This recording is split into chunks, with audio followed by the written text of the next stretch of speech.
আসসালামু আলাইকুম ওয়া রাহমাতুল্লাহি ওয়া বারাকাতুহু। সকলকে অনেক, অনেক শুভেচ্ছা জানিয়ে শুরু করছি আমি শাহাদাত। আশা করছি আল্লাহ রাব্বুল আলামিন আপনাদেরকে সুস্থ রেখেছেন। আজকে আমি কথা বলব দুধ সম্পর্কে আবারও।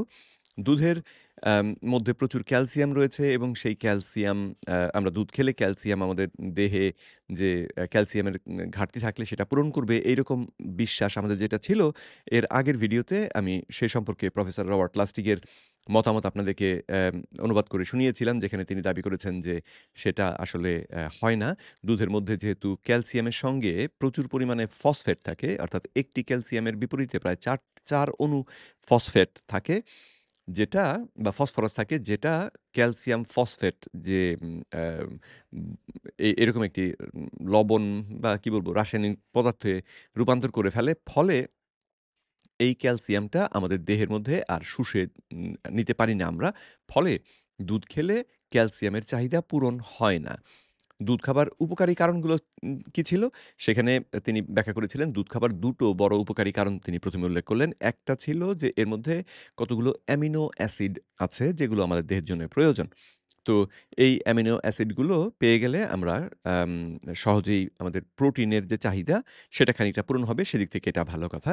২য় কথা বলেছিলেন যে দুধের মধ্যে রয়েছে অনেকগুলো ফ্যাটি অ্যাসিড এবং কিছু ফ্যাটি অ্যাসিড আছে যেগুলো আমাদের জন্যে অত্যাবশ্যকীয় বা ইংরেজিতে বলা হয় এসেনশিয়াল। এসেনশিয়াল ধারণাটার বা শব্দটিকে উনারা যেভাবে ব্যবহার করেন এই চিকিৎসা বিজ্ঞানে, সেটি হচ্ছে যে যেই পুষ্টি উপাদান খাদ্য হিসেবে গ্রহণ না করলে, যে পুষ্টি উপাদান খাদ্য হিসেবে গ্রহণ না করলে আমাদের দেহ সেটাকে উৎপাদন করতে পারবে না বা পাবে না, সেই খাদ্য উপাদানটাকে বলা হবে এসেনশিয়াল বা অত্যাবশ্যক।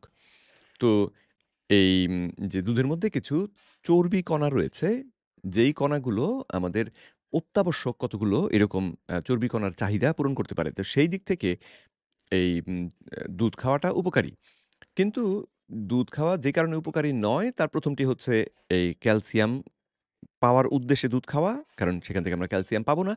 ২য় যে কারণটি প্রফেসর রবার্ট লাস্টিগ ব্যাখ্যা করলেন, সেটি হচ্ছে যে আ দুধ থেকে আমরা ভিটামিন ডি ও আসলে পাবো না, যদি না সেই দুধটাকে আমরা কোনরকমভাবে প্রসেস করি।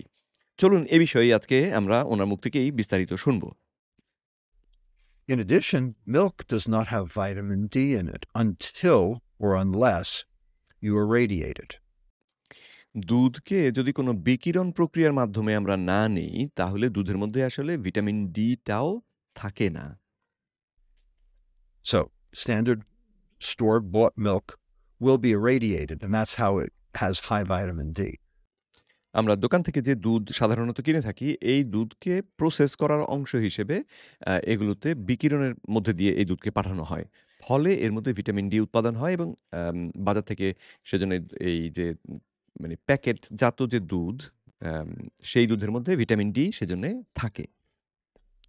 So, you can buy unvitamin D milk, if you buy it from a local farmer or whatever, but that is not a good method for supplementing your vitamin D. তো আমরা আমাদের লোকাল যে farm যেগুলো আছে, আশেপাশে যে অ্যাম গরুর খামার, সেখান থেকে যদি দুধ সংগ্রহ করি, যেখানে তারা দুধ দুইয়ে সঙ্গে, সঙ্গে একদম অ্যাম যে ফ্রেশ দুধটা আমাদেরকে সঙ্গে, সঙ্গে দিয়ে দিলেন, সেই দুধটা যদি খাই আমরা, তাহলে কিন্তু ভিটামিন ডি সেখান থেকে পাবো না। দাবি করছেন প্রফেসর রবার্ট লাস্টিগ। তো তার মানে যদি কেউ তার ভিটামিন ডি এর চাহিদা পূরণ করার জন্যে এইরকম লোকাল ফার্ম থেকে গরুর দুধ কিনে এনে খান, তাহলে আপনার কাঙ্ক্ষিত ফলাফল পাবেন না, দাবি করছেন professor লাস্টিগ। So, there are all sorts of issues with respect to milk. And then finally, let me address one last myth about milk. তিনি বললেন যে দুধের মধ্যে এরকম অনেক সমস্যা রয়েছে। দুধের উপকার যেমন রয়েছে, সঙ্গে সমস্যার দিকও অনেকগুলো রয়েছে। এখন তিনি একটি শেষ ভ্রান্ত ধারণা সম্পর্কে কথা বলবেন। দুধ সম্পর্কে আমাদের যে ভ্রান্ত ধারণাগুলো, যেমন একটা ছিল যে দুধ খেলে আমরা ক্যালসিয়াম পাবো। ২য়টা একটু আগে বললেন যে দুধ খেলে আমরা ভিটামিন ডি পাবো। আম তো এই দুটোই আসলে ভ্রান্ত ধারণা। এবারে বলছেন ৩য় একটি ভ্রান্ত ধারণার কথা। And that is that it causes cancer. এবং এই ভ্রান্ত ধারণাটি হচ্ছে যে এই দাবি যে দুধ খেলে বা দুগ্ধজাত পণ্য খেলে ক্যান্সার হয়। And this all came from one book, and that book is called The China Study, written by Campbell and Eselstein. And what they did was they looked at the population of China and they did an epidemiologic analysis. Five Campbell এবং এজেলস্টিন নামে ২ জন লেখক একটি বই প্রকাশ করেছেন, যার নাম হচ্ছে 'the China study' এবং সেই বইয়ের থেকেই দুধ খেলে ক্যান্সার হয় এই দাবিটি উঠে এসেছে। তো ওনারা চীনের মানুষের উপরে অ্যাম এপিডেমিওলজিক কিছু বা পর্যবেক্ষণ ভিত্তিক বা জরিপ ভিত্তিক কিছু গবেষণা করেছিলেন এবং সেই গবেষণার আ উপাত্তের উপর ভিত্তি করে এই সিদ্ধান্ত তারা দিয়েছিলেন। 100 pages of single univariate correlations and and snapshot in time, time component in the analysis. এইখানে যে জরিপ যেটা ওনারা করেছিলেন চায়নাতে সেটার রকম সম্পর্কে তিনি ব্যাখ্যা দিলেন। কিন্তু এই ব্যাখ্যা বিশ্লেষণটা আসলে আমরা যারা সাধারণ মানুষ আমাদের জন্য হয়তো বোঝাটা অত্যন্ত কঠিন হবে। কিন্তু এখান থেকে আমরা যেটা শিখতে পারি বা উনার যে উপসংহার হিসেবে তিনি যেটা বললেন সেটা হচ্ছে যে, যেই প্রক্রিয়ায় ওনারা এই অ্যাম হিসেবটা করেছেন, সেই হিসেবটা আসলে নির্ভরযোগ্য হিসেব প্রক্রিয়া ছিল না। And what they came up with was that the consumption of dairy correlated with increased incidence of cancer. And এই গবেষণায় ওনারা যেই উপসংহারে পৌঁছেছিলেন, সেটি হচ্ছে যে তারা দেখেছিলেন যে একই সঙ্গে যাদের ক্যান্সার হয়েছে তাদের দুধ বা দুগ্ধজাত পণ্য খাওয়ার পরিমাণটাও বেশি ছিল। অর্থাৎ যারা দুগ্ধজাত পণ্য বেশি খাচ্ছে, তাদের মধ্যে ক্যান্সারের যে মাত্রা সেটাও তারা বেশি দেখেছেন। তো সেখান থেকে তারা ধরে নিয়েছেন যে তাহলে দুধ খাওয়ার কারণেই হয়তো অ্যাম ক্যান্সার হয়েছে। কিন্তু এর অনেকগুলো সমস্যা রয়েছে যেটা প্রফেসর লাস্টিক ব্যাখ্যা করবেন। চলুন আমরা শুনি। so they said, therefore, milk causes cancer.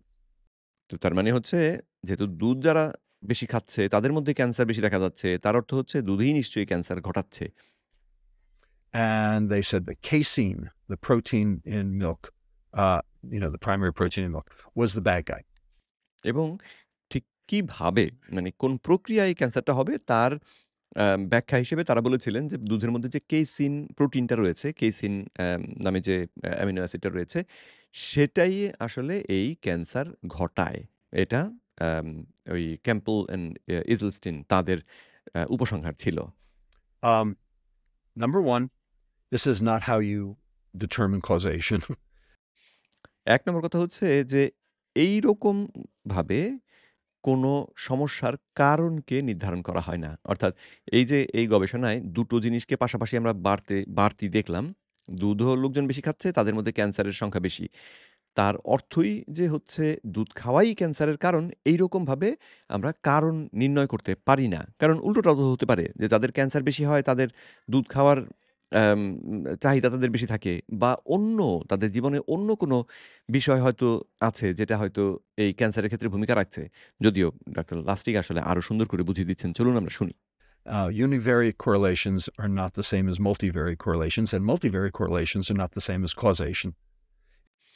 তো তিনি বললেন যে ইউনিভেরিয়েট অ্যাম অ্যাম আ ক্যালকুলেশন বলতে গেলে বা এটাকে বাংলায় কি করে বোঝাই? এমন একটা হিসেব যেখানে একটা হচ্ছে পরিবর্তনশীল। একটা জিনিস হচ্ছে পরিবর্তনশীল। তো একটা জিনিস পরিবর্তনশীল যদি হয় তাহলে ধরুন আমি একটা জিনিস খাওয়ার পরিমাণ বাড়াচ্ছি বা কমাচ্ছি। তার উপর ভিত্তি করে অ্যা অ্যা কি ফল হচ্ছে সেটা যদি আমরা বিবেচনা করি তাহলে সেটা হবে ইউনিভেরিয়েট অ্যানালিসিস। তার থেকে মানুষের জীবনের ক্ষেত্রে বা মানুষের উপরে করা গবেষণার ক্ষেত্রে আরো বেশি গুরুত্বপূর্ণ বা আরো বেশি আম উপযুক্ত গবেষণা হচ্ছে মাল্টিভেরিয়েট অ্যাম অ্যানালিসিস। মাল্টিভেরিয়েট অ্যানালিসিসটা কি? মানুষের জীবনে আমরা তো শুধুমাত্র যে এক খাবার খাই তা তো নয়। আমরা হরেক রকমের খাবার খাই। তো দুধ বেশি যে খাচ্ছে তার সঙ্গে হয়তো সে অন্য কিছুও বেশি খাচ্ছে। দুধ বেশি খাচ্ছি, দুধটা তো এমনিতেই খাই না, সঙ্গে চিনি মিশিয়ে খাই। ফলে দুধ যারা বেশি খাচ্ছে তারা চিনিও হয়তো বেশি খাচ্ছে। একটা উদাহরণ দিয়ে আপনাদেরকে বোঝাবার চেষ্টা করলাম। তাহলে ফলাফল যেটা পাওয়া গেল সেটা যে শুধুই দুধের কারণে তা তো বলা যাবে না। তখন এটা মাল্টিভেরিয়েট হয়ে গিয়েছে এখানে। একাধিক অ্যাম কি বলে যে উম একা একাধিক ঘটনা ঘটছে যেটা পরিবর্তনশীল। তো অ্যা চিনি খাওয়া বেশি কারণেও সমস্যাটা হয়ে থাকতে পারে। দুধ খাওয়া বেশি কারণে সমস্যা হয়ে থাকতে পারে। আবার দুধ চিনি একত্রে বেশি খেলে সেটা বরং সমস্যা হতে পারে। এরকম অনেকগুলো। তো যখনই আমরা মাল্টিভেরিয়েট এনালাইসিস করি তখন সেটা অনেক বেশি জটিল হয়ে দাঁড়ায়। তো অ্যাম উনারা এই যে ক্যাম্পবেল এবং ইজেলস্টিন তারা করেছিলেন ইউনিভেরিয়েবল এনালিসিস। একটা জিনিসকে পরিবর্তনশীল ধরে বিশ্লেষণ। তো সেইখান থেকে আমরা কজেশন বা কোনো ঘটনার কারণ এইরকম এনালিসিস থেকে খুঁজে পেতে পারি না। এটা মানে বৈজ্ঞানিকভাবেই অসম্ভব। In order to determine this, you would have to have a time component, which they do not have. Okay. আর এটা একটা জিনিস আরেকটা জিনিসকে ঘটায় কিনা এটা বোঝার জন্যে দরকার হচ্ছে একটি সময়ের একটি ব্যাপার। অর্থাৎ সময়টাকেও এখানে বিবেচনায় আনতে হবে যেটা এই গবেষক দুজন বা লেখক দুজন সেটা করেননি। And also, there's this thing called reverse causation, where it might be actually people with cancer might have, altered, food intake, and it might. সঙ্গে আরেকটি ধারণা আছে যেটাকে বলা হয় রিভার্স কজেশন বা উল্টো কারণ বলতে পারেন হয়তো। ওই যে একটু আগে বোঝাবার চেষ্টা করছিলাম যে একটা হতে পারে যে যারা দুধ বেশি খায় তাদের ক্যান্সার বেশি হয়। এটা যেমন হতে পারে যদি আমরা দেখি কোনো এক জায়গায় দেখি যে দুধ বেশি যারা খাচ্ছে সেই লোকগুলোর মধ্যে ক্যান্সারের সংখ্যা বেশি। তাহলে একটা হতে পারে যে দু বেশি খাওয়ার কারণেই তাদের ক্যান্সার আসলে বেশি হচ্ছে। অন্যটা আবার হতে পারে যে এদের মধ্যে ক্যান্সার যাদের হচ্ছে, তাদের এই দুধ খাওয়ার প্রবণতা বেড়ে যাচ্ছে। দেহের মধ্যে কোনো পরিবর্তন হচ্ছে, তাদের দুধ খাবার প্রবণতা বেড়ে যাচ্ছে। ফলে এই মানুষগুলোকে নিয়ে আমরা এনালাইসিস করলে দেখব যে এই মানুষগুলো দুধ বেশি খায়। তো তাহলে কোনটার কারণ এখান থেকে কিন্তু বোঝা যাচ্ছে না। Might also be that there's intermediate causation. Something else is causing both of those things that has nothing to do. Like, যেমন সঙ্গে আবার তৃতীয় আরেকটা সম্ভাবনা হতে পারে যে এই দুটো ঘটনা আসলে অন্য তৃতীয় কোনো ঘটনা দ্বারা প্রভাবিত। তৃতীয় কোনো ঘটনার কারণে দুধও বেশি খাওয়া হচ্ছে, ক্যান্সারও বাড়ছে। যেটা এই যে উনারা যে এনালাইসিস করেছিলেন এই ২ জন লেখক ক্যাম্পবেল এবং ইজেলস্টিন, ওনারা যে এনালাইসিস করেছিলেন সেই এনালাইসিসের মধ্যে আ এরকম তৃতীয় কোনো কারণ রয়েছে কিনা সেটা কিন্তু পরিষ্কার আসেনি। তো তৃতীয় কারণটি কিরকম হতে পারে তারই ব্যাখ্যা দিচ্ছেন এখন professor লাস্টিগ। like for instance, ice cream consumption correlates with drownings. একটা উদাহরণ হিসেবে তিনি বললেন যে আইসক্রিম খাওয়ার পরিমাণটা আসলে ইসের সঙ্গে এই আইসক্রিম খাওয়ার পরিমাণের সঙ্গে ডুবে মরার সংখ্যা দেখা যায় সমানুপাতিক। অর্থাৎ আইসক্রিম এটা অবশ্য সমুদ্র সৈকতের ক্ষেত্রে এই ঘটনাটি ঘটতে দেখা গিয়েছে। যে যেই দিন আইসক্রিম বেশি বিক্রি হয়, সেই দিন মানুষ ডুবে মরার সম্ভাবনা বেশি দেখা যায়। তো তাহলে কারণটা কি যে আইসক্রিম বেশি খাওয়ার কারণে মানুষ ডুবে মরছে? নাকি যারা আইসক্রিম খাচ্ছে না তারা ডুবে মরছে? নাকি অন্য কিছু? Is it that ice cream causes drownings? Or is it that survivors of drownings, bury their heads in a banana split? Well, neither. Okay. তো তিনি সেই কথাটাই বললেন যে, এটা কি যে আইসক্রিম আম যারা খাচ্ছে তারাই ডুবে মরে যাচ্ছে? নাকি যারা বেঁচে আছে তারা আসলে আইসক্রিম খেয়ে পেট ভরে রাখছে সে কারণে তারা মরছে না? নাকি অন্য কিছু? You know, ice cream usually is consumed when it's hot outside. People swim when it's hot outside, and some people who swim drown. তো তৃতীয় যে কারণের উদাহরণ তিনি দিলেন সেটি হচ্ছে এক্ষেত্রে যেমন ধরুন আইসক্রিম লোকে বেশি খায় কখন? যখন গরম থাকে, তাই না? তো সমুদ্র সৈকতে যেদিন গরম বেশি পড়ে সেদিন আইসক্রিম বিক্রি বেশি হয়। আবার যেদিন গরম বেশি পড়ে সেদিন বেশি লোক সাঁতার কাটতে যায়। তো তাহলে সাঁতার কাটতে বেশি লোক যখন যায় তাদের মধ্যে থেকে ২-১ জন ডুবে মরতে পারে। তাহলে দেখা যাচ্ছে মূল যে এক্ষেত্রে আ যেটা কারণ আসলে সেটি হচ্ছে সূর্য বা ওই আ গরম। গরম বেশি থাকার কারণে আইসক্রিমও বেশি বিক্রি হচ্ছে এবং সেদিন মানুষও বেশি মরার সম্ভাবনা বেড়ে যাচ্ছে। কারণ বেশি লোকে সাঁতার কাটবে। তো এই ওনারা যে গবেষণাটা করেছিলেন ইউনিভেরিয়েট অ্যানালিসিস তার মাধ্যমে এই যে এরকম পুরো চিত্রটা আসলে পাওয়া যায় না।